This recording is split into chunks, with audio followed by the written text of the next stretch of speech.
to kids, a math concept, for example, and then immediately translates it or converts it to something of meaning to a student based on their interests. So taking a mathematical, concept like a parabola and then applying it to like athletics and sports and Yeah, trajectories. gamifying the whole thing. Yeah.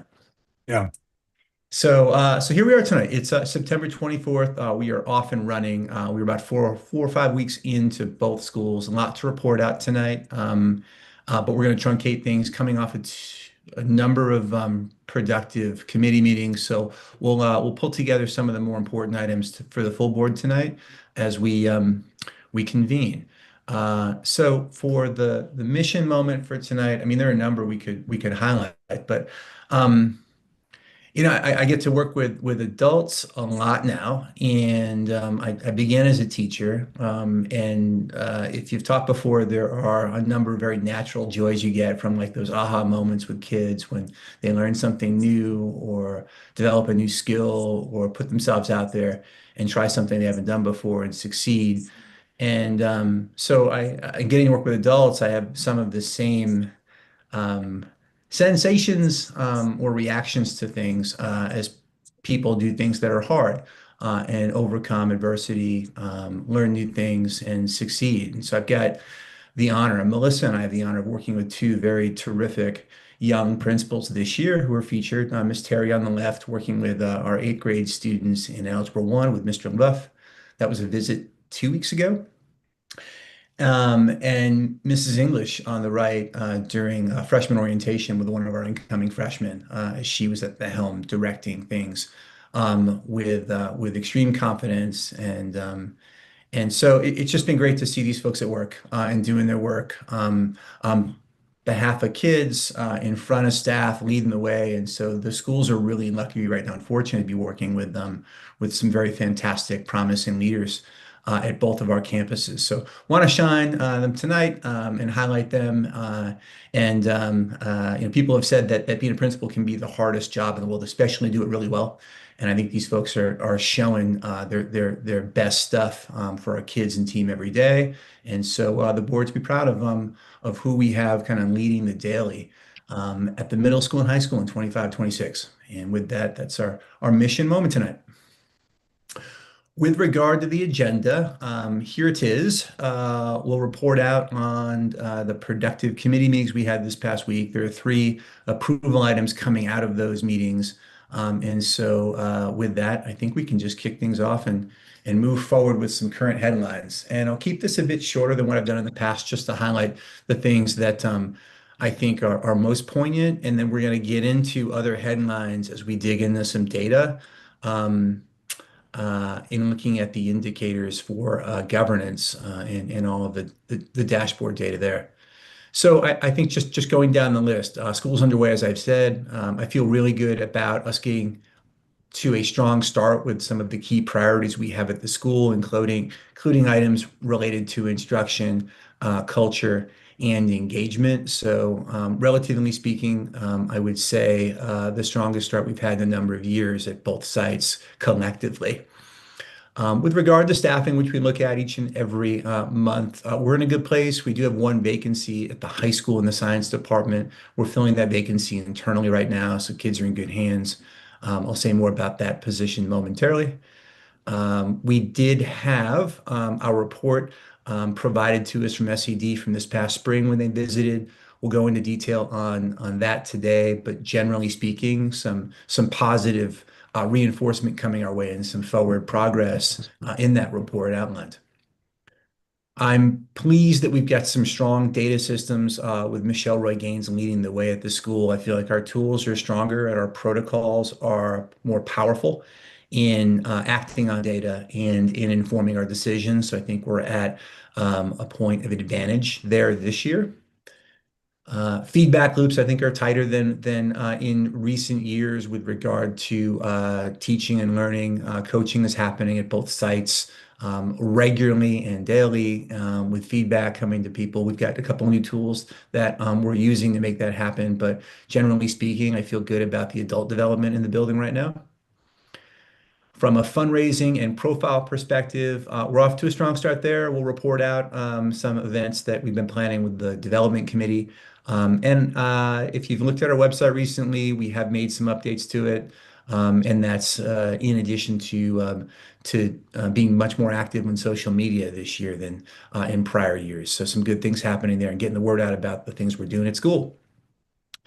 Family communication, I'm seeing both Katiuska and Miss Terry be very strong at the campus level in their communication with families directly with announcements. We are doing some new things at the high school this year with policies and protocols. So I got to see that in action both with back to school night as well as their correspondence with families. And so I think that's something I'm proud of right now moving into the year and will bode well for connections with families over the course of the year. If I were to identify the thing keeping me up at night and the challenge we're facing right now, it's enrollment. We are under enrolled at this point in time. We're at 447, 48 students. I'll say more about that as we get into the agenda tonight. We may have some collective discussions during executive session there too. But I call that the thing that we're focused on working through now, as well as thinking long term, and had a really good discussion with members of the EFC on Friday about what that might look like. So we'll share some of that out tonight too. Those are some of the key headlines. Are there any questions? Melissa, would you point anything else out or add to the list here before we move on to looking at some data? Yeah, I would just say I know that the team has talked a little bit about our refocus on coaching this year. We've talked about our strong principles. But I've just been really impressed by the other leaders at both of our sites, our new assistant principal, our returning assistant principal, Miss Olivier, and our instructional coaches at the high school as well as the middle school. Those are more consistent this year. So I would highlight them too. We don't have the same cute picture level data, but it's been great to see them in action today, leading PD at the high school. Terrific. Okay, so we'll move into the next agenda item for tonight, which is looking at some key data points or indicators for governance. And so there are a few dashboards we have at the school. We've got one for the Student Learning Committee too, and there's overlap between that committee's indicators of focus and the general board. This dashboard is a bit more broad, and so what you see in front of you is just a summary of the indicators that we will look at monthly with a focus on a select few each month when there are updates to report out on and discuss. And you'll see that they're classified. It's early in the year. We're a few weeks in. And so here's where things stand 4 weeks in terms of the indicators and where we're currently meeting. Items on watch, areas where we're not meeting, and then some items that we don't have data for yet that we will have data for in the coming month or two. So I just named that in terms of currently meeting, we're in good form with out-of-school suspension, with kind of the ways in which we're positively enforcing kid behavior in the school. Of course, pass rates look good. Middle school staffing is strong right now. It's full. Trustee participation, thank you very much. We've had quorum the past 2 months, and development's in a good place 2 months into the current development year. On watch, finance, I'll say more about that a little later on tonight. Student attendance and high school staffing vacancies, I mentioned that a moment ago, and currently not meeting would be enrollment. So let's look at some of the data. You'll have access to this each month. This is a link to the governance dashboard. I'm going to open that up. And you'll note that there is a tab that you don't open because Michelle controls that. It just feeds into the other tabs. There's a September SLC tab. This would be the September governance tab. That's the one we're going to go to tonight. And this runs down and provides some of the numbers for the summary data you just saw in those various classifications. So if you nerd out with this stuff offline, there are 16 different indicators that comprise this dashboard. You'll note there is one new metric from last year, so there's some continuity. This is similar to what we had last year, but I've added teacher certification to the list because that is an item that is a focus of SED and their feedback to us this past year. So we'll look at that on a monthly basis moving forward. Beyond that, all of these other items we used and looked at to guide our collective work last year. You'll note column D provides which benchmarks from SED's performance framework we're referring to, so they're in line. How we're assessed is what we're looking at here from our authorizer. And then column E is the one that offers direction for view. It provides the area of focus. And so the first item here is student enrollment. And then there's a target value. There's the frequency with which this will be reported out to the full board. And then a middle school value, the status of that, a high school value, the status of that, if they're campus centered.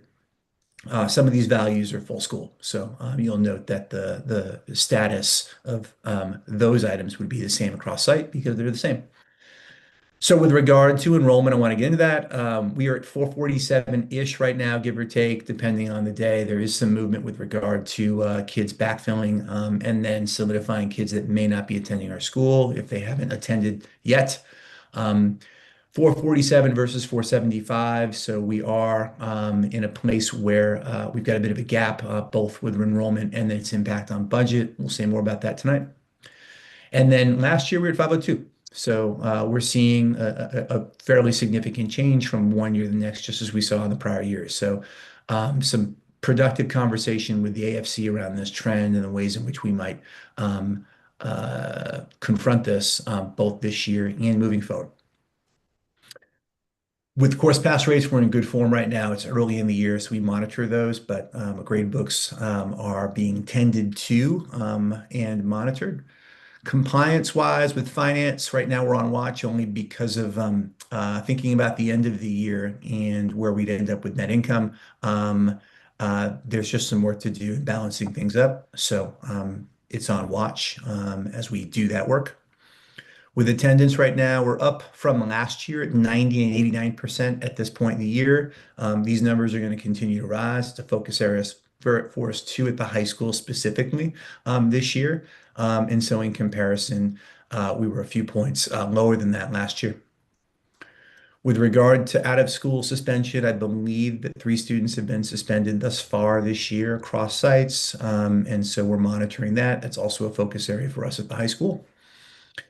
Other new data that we have right now, we've talked about staffing vacancies. We're in good form at the middle school. At the high school, we've got 1 vacancy we're covering internally. Trustee participation development in good form. Thus far this year, we have raised $116,000 through private donors as well as one big grant for summer. And beyond that, teacher cert stuff, we'll provide that out next month. We're just looking at the impact of our incoming teachers and their certification status on our returning teachers and that data. So that's where things stand as we think about health of school broadly and the data values that we have now available. Let me pause there and see if there are observations or questions, points of discussion.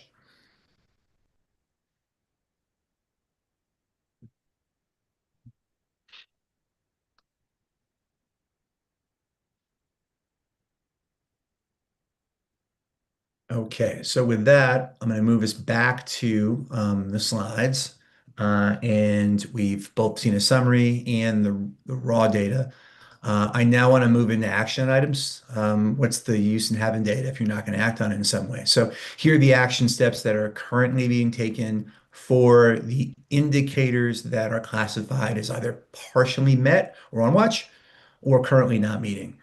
And so from a finance perspective, right now, myself and Kristen are assessing enrollment, the budget and costs, and we're going to bring a full proposal. Obviously, we're consulting with other members of our leadership teams too, as we think about plans forward, but we'll bring a proposal to the AFC and the full board in October with regard to the best course of action that we see, given circumstances and us wanting to ensure that we are well positioned to meet our goals financially across the 4 metrics that we have.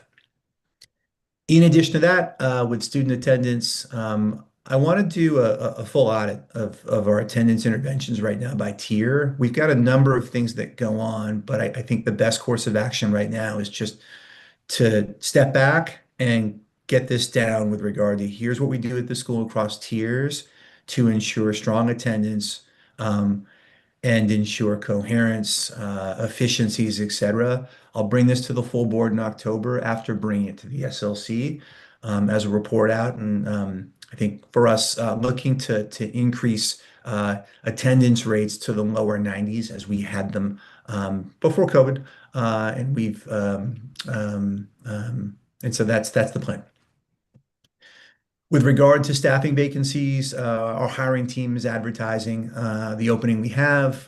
We will engage in interviewing while also considering budgetary constraints due to under enrollment and make decisions that we feel best align with our goals for the coming year. And for enrollment for 25-26, the recruitment team is continuing to aggressively support students to enroll and their families. We're offering referral incentives to current families and preparing to launch a new phase of social media advertising with a focus both on applications for this year and next year. So those are the things happening now with more to come. I'd say in addition to this, and Sal, I'll chime in based on Friday's call as you see fit. I want to create a full enrollment plan. I think in the past we've had recruitment plans that have focused specifically on new applications coming in, but I think we're at a place right now where I want to think broadly about what we do to sustain and build a thriving enrollment at the school, 6-12. And there are different levers and buckets in addition to applications coming in that create that. So I've got a draft of that. I want to bring it to my team internally and then bring it to the governance committee next month. And we'll share out according with the full board. But expect a fuller enrollment plan based on some of the um, challenges we're facing now with regard to enrollment in Brooklyn. So those are the actions. We looked at the data. We've got some clean actions over the coming month. Are there considerations or recommendations board members would have for any of what's listed here?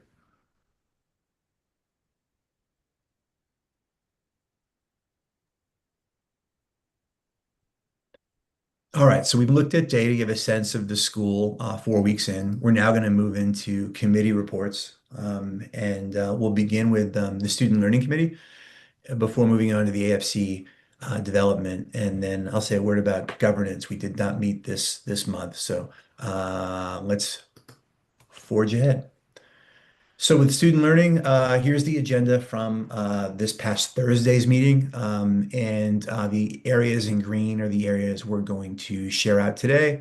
With regard to academic dashboard data, we just did some of that work. And so there is overlap between both dashboards. And so I'm going to move from that. I'm going to move right to the summary of the midterm report coming from NYSED from this spring. And so that was shared out.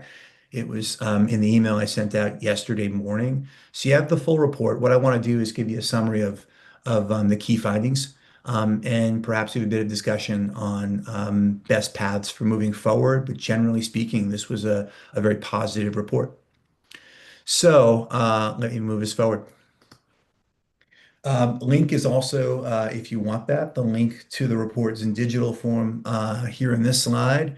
The visit happened in early May, the 7th and 8th. Jennifer Marshall, who's terrific, who was our liaison, visited the middle school on the 7th, high school on the 8th, so got to see both campuses in action. And overall, as you look at the report, it reflects forward progress in a number of key areas over our term thus far, the current term, since our last renewal visit back in 2023.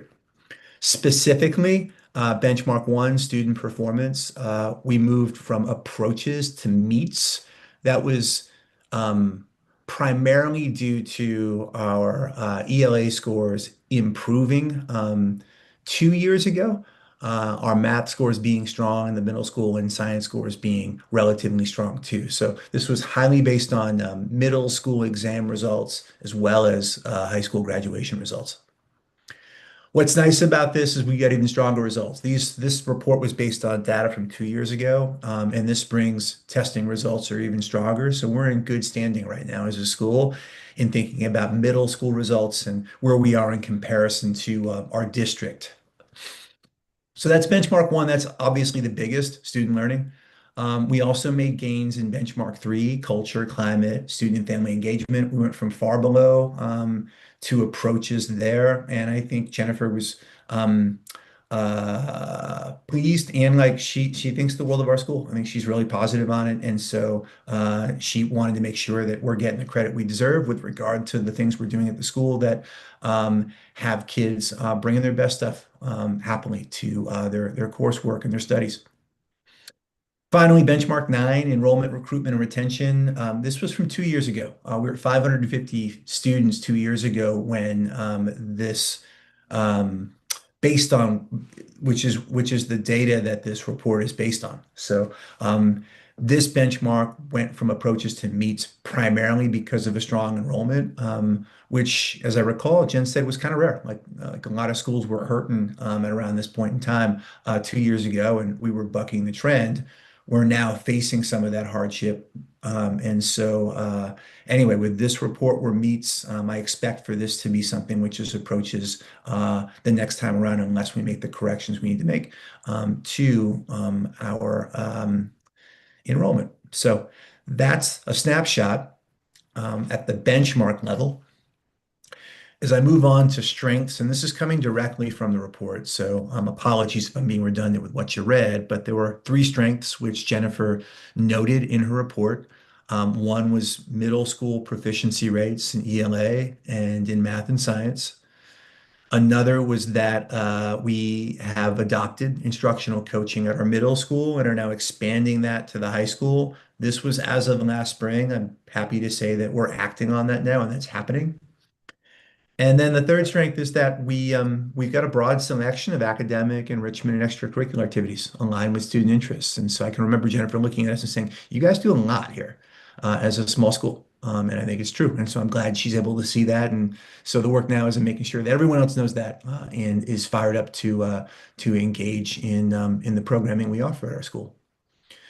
There were two challenges that Jennifer noted in the report, and not surprises at all for us. One was related to teacher certification, and we've got more teachers on staff who are not certified in New York State than what is allotted. We are not the only school that's in this situation, but we don't want to be here. So we do have an action plan that we created last winter and I've shared with SED, and now we're in the process of implementing it. So if we implement it with fidelity, it's a good plan.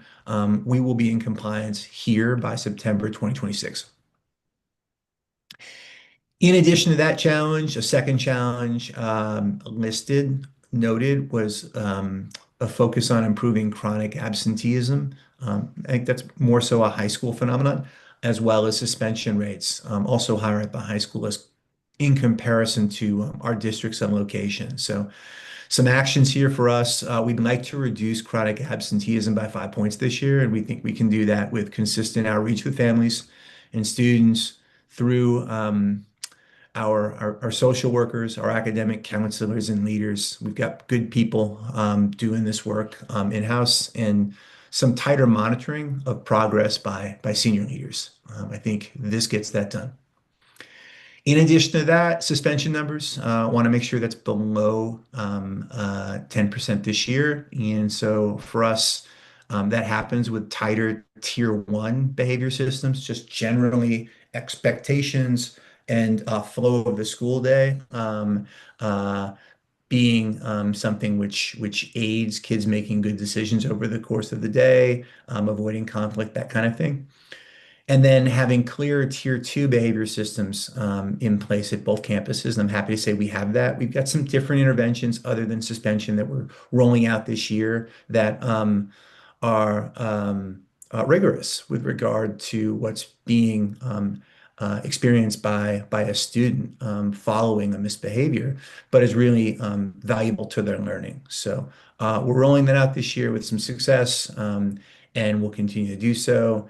And I think this is an endpoint. I think there are other alternatives to suspension that we can employ over the course of the year that we will employ. So we'll keep monitoring that as we have over the past couple of years and make progress in keeping this as low as possible. That is a summary of the report, both the strengths, the challenges, and some of the things we're doing in response to the challenges. Melissa, would you add anything here that'd be valuable for the full board? Um, I think that one, like I am just really pleased with the progress. I read this again today, and I think that there's just so many examples of forward movement. Around the deficiency, the cap for certification, I've seen some of our other leaders for example, our director of support services, which is the new role at the high school, support by like sitting down individually and coming up with plans for folks. So I think that touch there is really supportive. And I think we are pushing to get really clear on our data so that we can do constant messaging is the thing I would add. Josh, I think what you were doing a great job of this today as well, just really thinking about how we can clearly talk to teams about forward movement on these things each week as well. Mhm. Other than that, I would just double click what you said. Mhm. Cool. Any further questions, considerations here coming from members? All right, so that was Student Learning Committee updates. We're going to move now to the second committee update, which is our Audit and Finance Committee. You'll note we had 4 agenda items. We're going to report out on all of them today in different levels of focus. And so why don't we start with August financials? Kristen, you're going to report that out tonight. I'm going to give you screen sharing and stop sharing my screen, and then we'll move into some updates with our financial fit policies and procedures manual. Kristen, you can lead that too. I've got a slide that presents out the changes that we're making just so the full board is aware of them. And then Chris will use your screen for student enrollment updates. And we'll finish up with a brief update on 584 Driggs and the renovation. So let's see. Give me a second. Kristen, there she is. You're there. You've got access. Everybody good? Can see it? Okay. Yes. Okay, so our report out for August 31st, as we've kind of talked about a little bit throughout the night, our enrollment is down, which is going to result in some of the discussion for tonight. So we do have our NICEAD benchmarks. Currently, we are meeting them, but we are projecting at year end to not meet them right now based on what is currently budgeted and our current enrollment. As discussed by Josh, we are looking at what we can do to address that, and we'll be bringing that to the AFC so that we can get this NICEAD benchmark into the green. Subsequent to that is the bond covenants. Not a concern right now with cash on hand being met. The debt service coverage ratio is impacted by that bottom line number. So again, we are looking at that so that we can make sure that we are definitely meeting that, because that is very important that we do that. So that's a combination of FONB and Unity. So for year end, right now, assuming we proceeded with the budget as is and the enrollment that we have, we are at a $521,000 deficit, pulling out that right of use entry, which is what NICEAD will do. So we will formulate a plan and bring that to the board or to the AFC next month. As I stated, the cash flow is currently being met for the bond covenant, and it is projected right now to be met for Unity on its own. It's getting tight, so we'll keep an eye on that as we move through the year. Are there any questions on where we stand as of August 31st? No? You want to go to FPP, Josh? Let's do it. Yeah, and I can actually go back to my slides here. So I'll reshare. Want to do that? Or, okay. Mhm.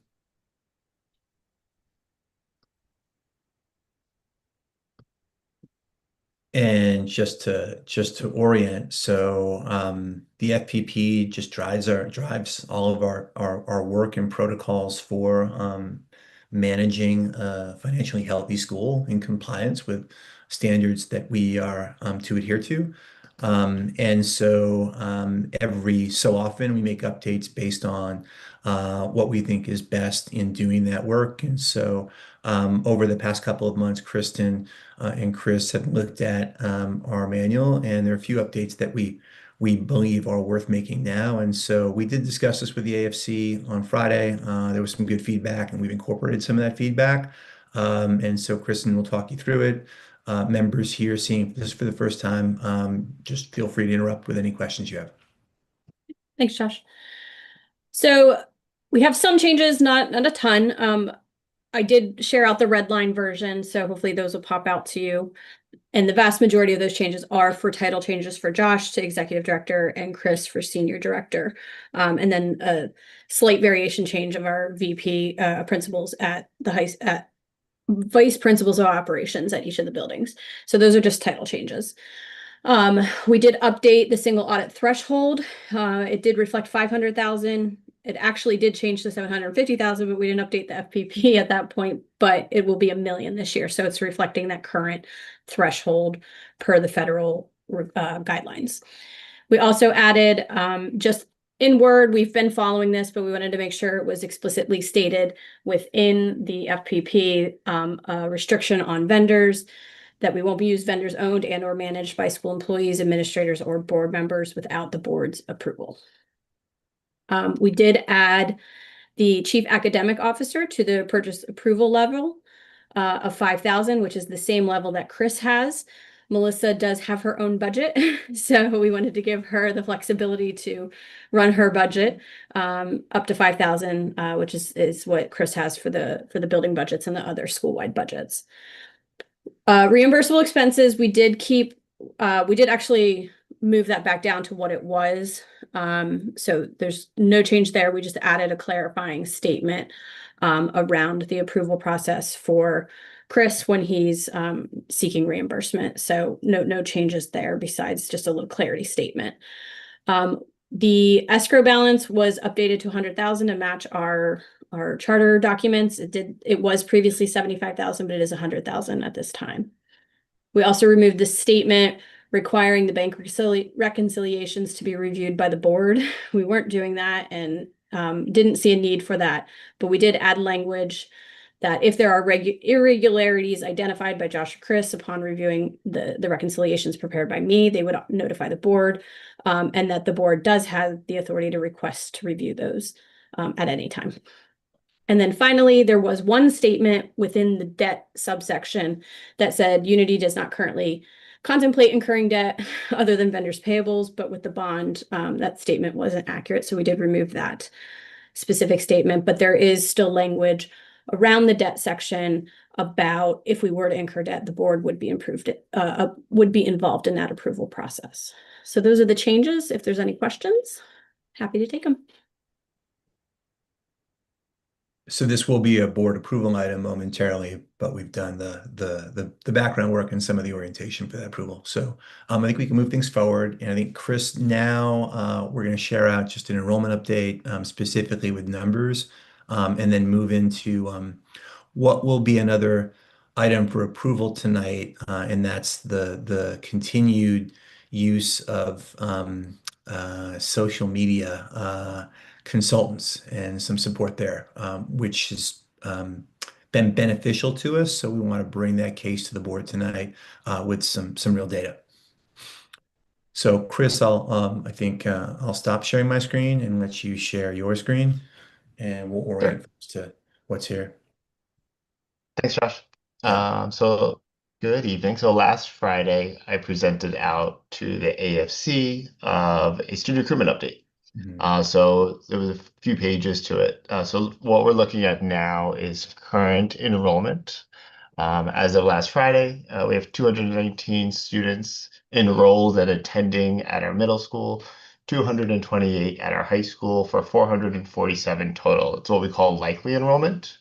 There are a small handful of students, especially at our high school, that have been truant that haven't showed up yet, that might still be showing up within the next few weeks. Our social workers and our attendance team are working hard to try to get these students back in school. But they're still on our roster. They're still our students, but we can't bill for them yet. So that's what leads to the difference between ETS enrollment and likely enrollment. Thanks, Chris. And so as you look at this, we'll move into the remaining items, Chris, in a moment. But just in looking at this data, just some thoughts. First, grades 6 and 9, they're lower enrollment wise than what we targeted. And as I described to the AFC on Friday, I attribute this to three things. One being increased competition. We have had some feeder schools recently expand to middle school, and so many of their students are then going from their elementary school to their middle school. So that's one. Two, we've got fewer students and families due to like broader demographic trends in the city. Um, one of our as an anecdote, one of our main middle school competitors recently reached out and wanted to see if we could refer any families to their school in grades 6, 7, and 8, as they have also capacity. In the past 2 years ago, we were able to do that. This year, we're not, but it just indicates to me and to our team that like we are not the only school sort of working through some of these challenges with these broader trends. And with that, I think the third piece is that I believe there's work to be done on our part in marketing and in profiling our school more powerfully, given what we provide and the product that we offer, and that's versus our competitors. So I think there's some corrections and some moves we're making to effectively do that. Some of that relates to social media outreach, which we'll talk about momentarily. So I think in addition to that, another finding for us is that we did see higher attrition in our upper grades and in 11 and 12 than what we've seen in prior years. It's in the low 80s this past year. It's typically in the low 90s with a natural transition level of attrition. And so in looking at that, I attribute that to, for us, some shortfalls in programming at the high school. And I think specifically in three areas that are priorities for us now. And that's in just consistently strong and engaging teaching and instruction each and every day at the school. We talked about coaching at the high school being stronger this year, and I think that bodes well. Um, Having a consistent, positive, and learning-focused culture and environment, and then having like ample enrichment programming. We didn't offer some things this past year, such as clubs at the high school, which I think hurt us. And so bringing some of those key programs back and encouraging kids to fully take part, I think is good for school, good for connection, good for relationships and friendships and belonging. So all of those things are happening now, but I do think the attrition numbers we saw in grades 11 and 12 are due to those things. So 4 weeks in, I do feel like we're stronger in these areas than at the same time last year, and so that's good. We got to stay the course. And so, as Kristen mentioned earlier, with regard to this enrollment, there is some stepping back to do with regard to how we best serve the 450 students we have, given the resources we have. And so, that may require some trade-offs. So we'll get that deeply over the course of the next few weeks and bring something to the AFC and the full board next month that offers a plan to best serve our kids this year. Are there questions, feedback here with regard to present enrollment and that level of analysis just put forward? Cool. So let's move into, I think what we can move into now is we're thinking about backfilling. And I mentioned some of the things we're doing currently for that. One of the things we're doing is a consideration of continuing our work with our social media consultants called Mango Strategies. Chris is going to provide some data here that the AFC agreed supports the move to continue to work with them. Obviously, that costs money, and so this is only beneficial if the investment of resources offers a benefit to school, in this case, additional students and families knowing about our school and then applying and being admitted.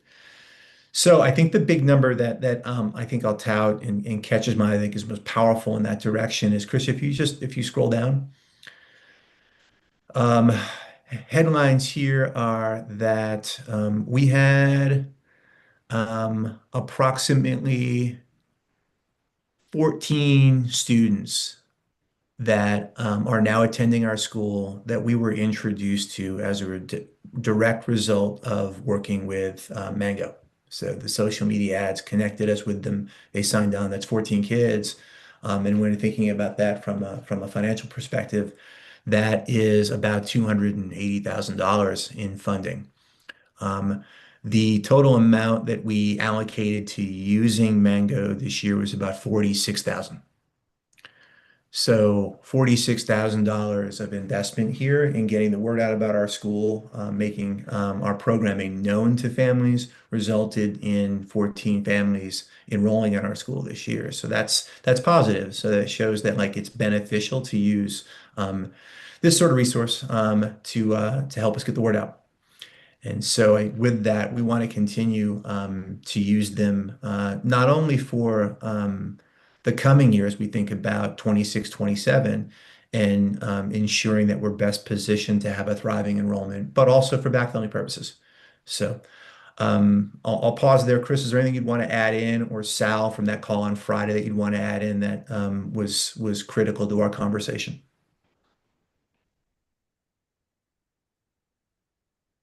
I'll just add in also Mango has been great as a thought partner. They have their eye on the landscape, both in New York City and nationwide, and sharing best practices. We meet with them weekly.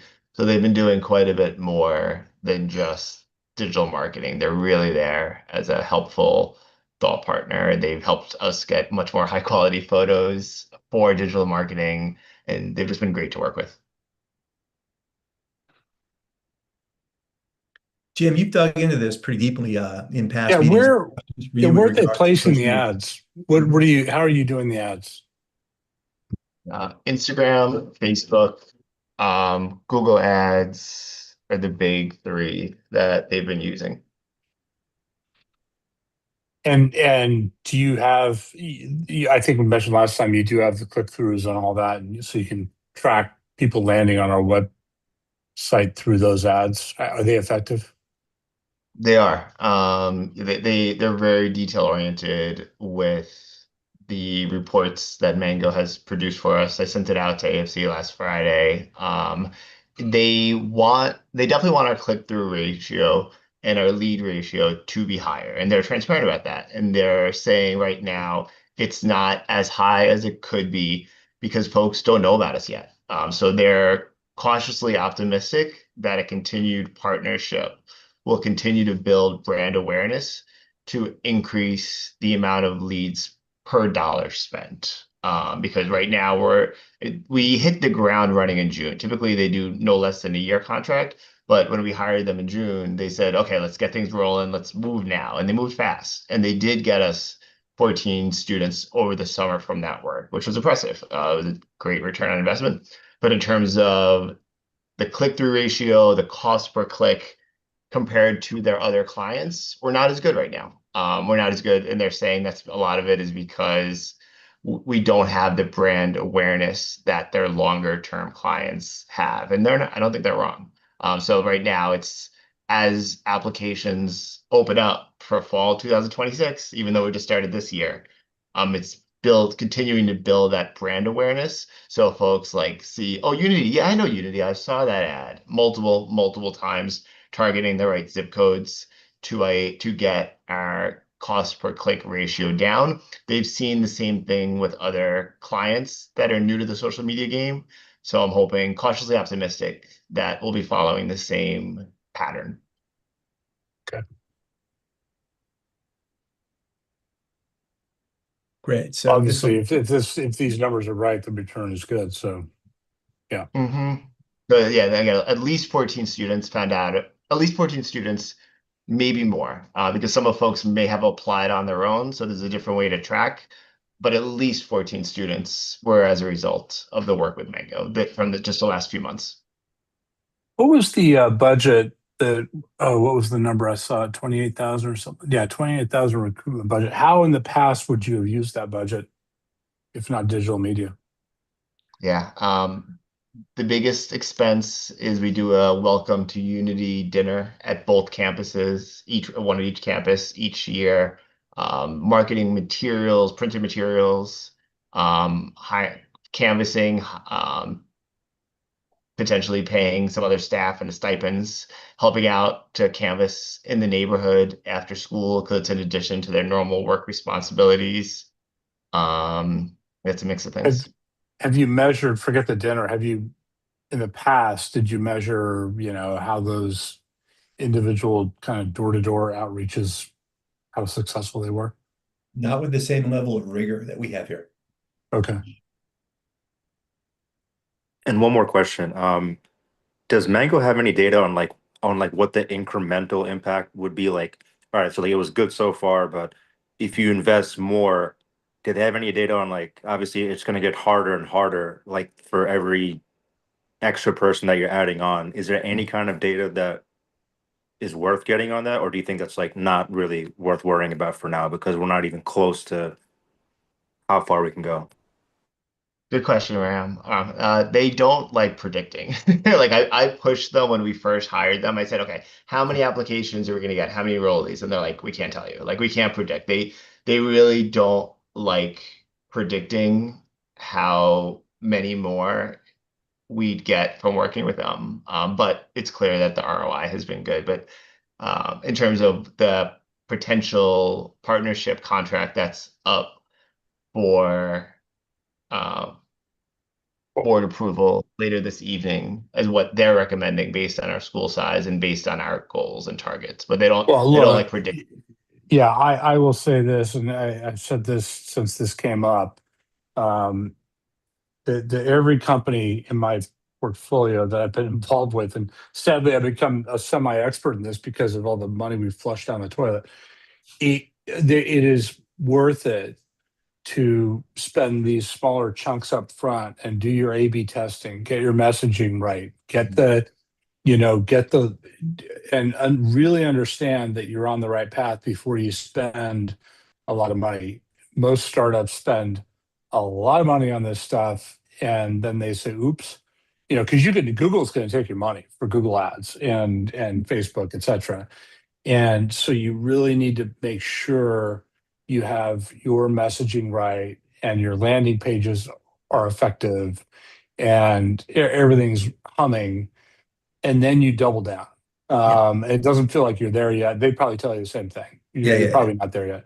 Yeah. I think, yeah, I think I was going to respond to what Ram had to say, but it's in line with what you've said too, Jim, which I think we're still early in this and haven't even come close to tapping it. That's my sense. But we've gotten better over the past few months. And so some of the conversations that are happening with this group now are now about refining the messaging and getting more information through focus groups and surveys to make sure that like the messaging is spot on. And so that to me indicates that we're making progress and the incremental gains from this require that level of refinement. Yeah. Yeah. So just be very, very careful. That's all I'll say. This is all positive, but there's still more work to do before you really invest a lot of money in this stuff. Yeah. The good thing we have is we've got, I mean, this data I think is compelling and we'll continue to have this level of data and probably better and stronger data moving forward as we do this more and get better at it. So I think you're going to hit a point where you're going to get recognition, which we sounds like we don't have yet, which is great. Once you get that, but diminishing returns do kick in, and people overspend when they hit that, and you just got to be disciplined and make sure the numbers are holding up. Yep.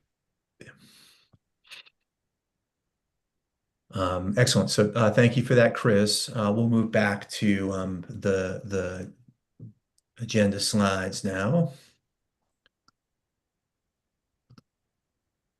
And just in rounding out this committee report out, just with the building and the renovation of 584 Driggs and the gym specifically, pleased to report that the renovation is essentially complete. The gym is looking much better than it was last spring. New lighting, new ceilings, acoustics. We've got equipment coming in. Don't have new hoops up, but they're coming in soon. New curtain painting has happened, some plumbing repairs, and so much better space, particularly with the lighting. And I don't have AC listed here, so like the conditions in September when it was warm were much better for student experiences. And so pleased with this. And once the hoops are up, we'll do a ribbon cutting event, get some folks in the gym, and have some fun. So I imagine that being an early November event, TBD. So we'll move forward with the next committee report out, which is the development committee. We had a good call on Monday and have been meeting offline to work toward an event. And so I want to share out just that event tonight with the full board. Invite folks who'd like to take part to that event. It's a small, casual event, but I think could be quite powerful. The idea is we're thinking small events over the course of the year. So like a reasonable but multiple number of small events involving 20 people or so with a specific cause that aligns with a school interest or initiative. Um, and then bringing people of like minds together to talk about what a specific initiative in a school could look like, how to partner with outside organizations to make it happen, and then from there, uh, after the event, follow up and make it happen. And so the theme of this first event, which will be on the 15th of October, which is a Wednesday, in Dumbo, at 6 o'clock, is in collaboration with some folks from the Museum of Food and Drink. And the theme is food is culture and how we harness the culinary arts and food to transform student experiences in school. We all eat, we all love food. It brings people together. It's positive, and it's also a very direct link to career pathways. And we're in New York City and in Williamsburg at our high school, so there are a whole host of benefits to that. And so, going to bring about 20 people together, some school folks, a couple of alumni who are doing this work now or training up to do that work, and then some folks from MoFad, in addition to some people in the food industry in New York City. Have some drinks, have some discussion, think big, get excited, and then see it through. And that's the general idea. I'd love to have this result in a partnership with MoFad formally that has a culinary club at our school and perhaps some internship opportunities for kids too. So a very specific area of school. This is not a gala by any means, but it's meant to sort of just hit on a very distinct opportunity for us as a school. And again, if we get good at this, I could see this covering a number of areas. I mentioned earlier is I think about it, retention in the 11th and 12th grade. Things like this or what we're dreaming up with something like this is profound and important and builds connection and excitement among kids, which extends beyond our school. So with that, this is the event and invites. We're putting some final touches on it. I think this is going to do. This is a good one, I think. So this will go out tomorrow to a whole host of folks, and so all board members will get one of these too. So with that, Sal, would you add anything to the mix? No, you covered it, Josh. Okay. All Um, right. I didn't cover this, Sal. Thank you for the connection. This is very much about you saying, "Hey, I have an idea, and I've got a connection with this group, and I think it could be really cool." So thank you to you. All right. So I think with that, we move into board approval items, and there are three items for tonight. And so, Jim, I'll hand things off to you.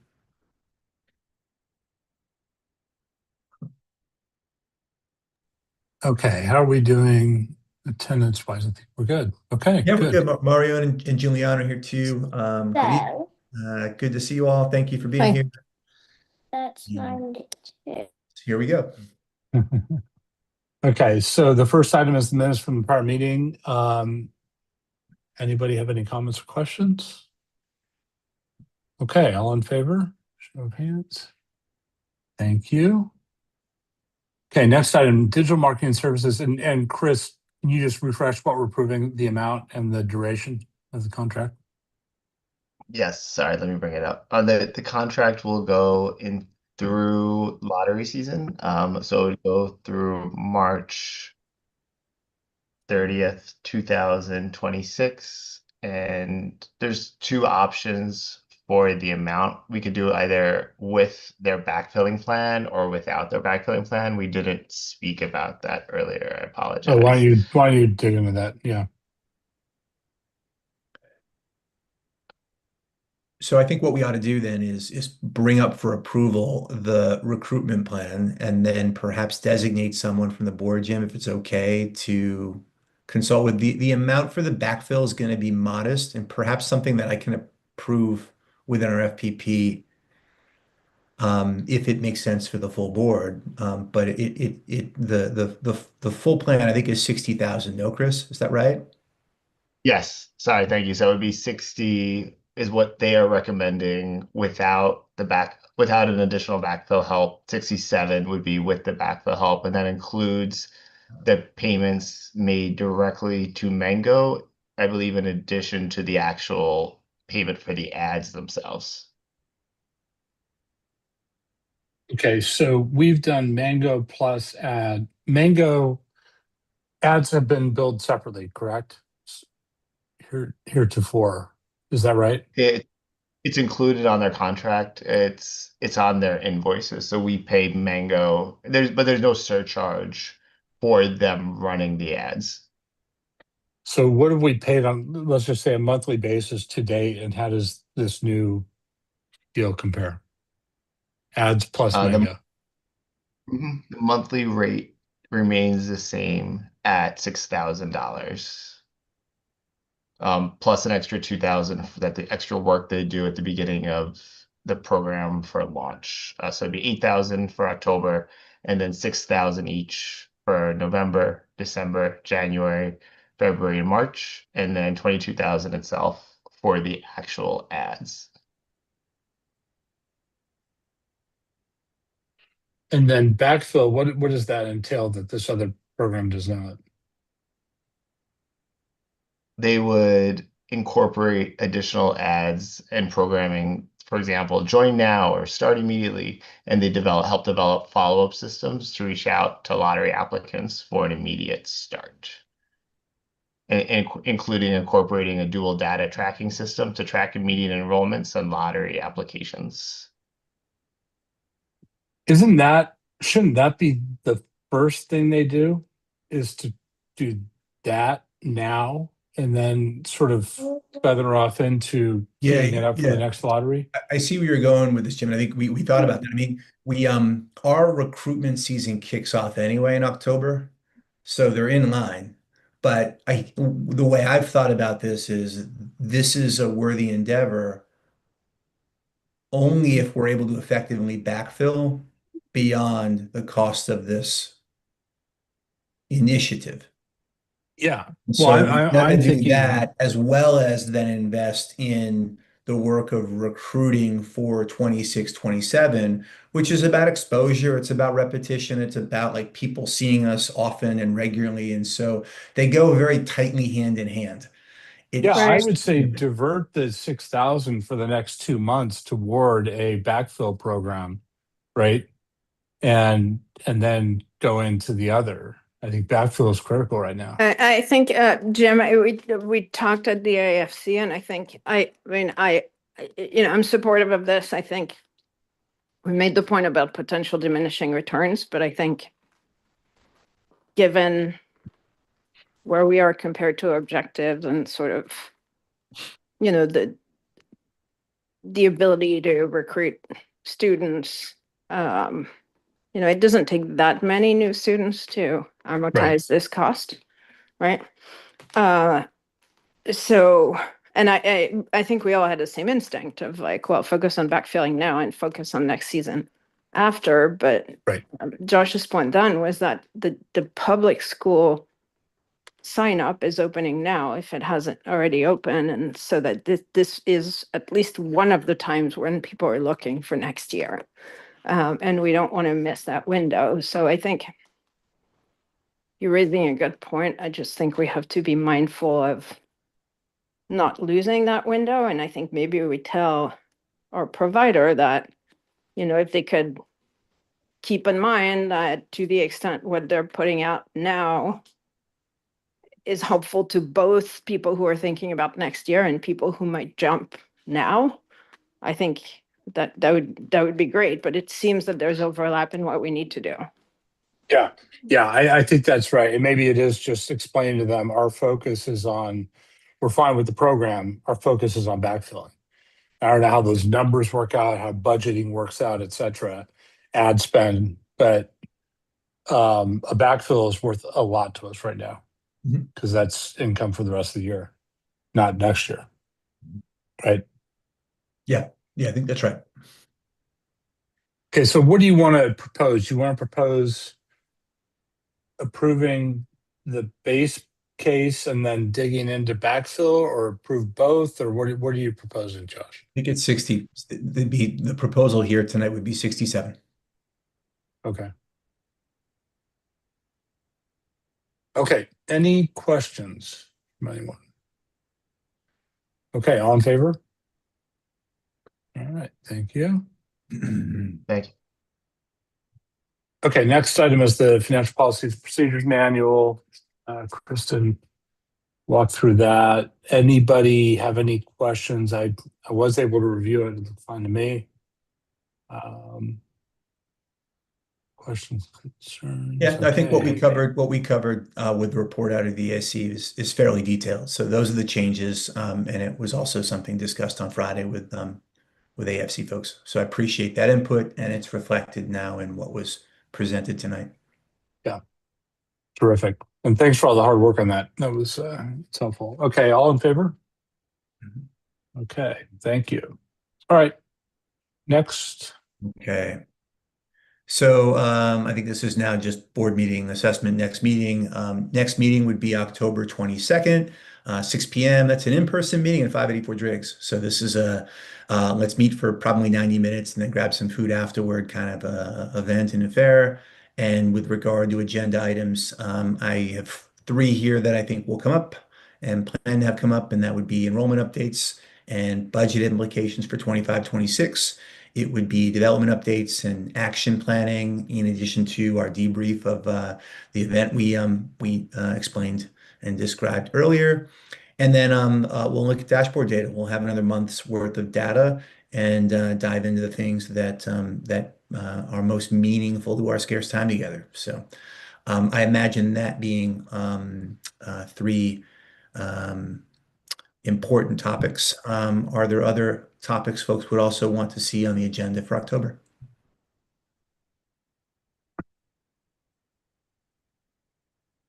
As I think about the meeting tonight, there are a couple of items that I listed as action items coming off of the dashboard discussion, including some findings with regard to attendance interventions. So that'll be on the docket too. And with that, we move into public comment. And I think we're able to now close out tonight's meeting. And so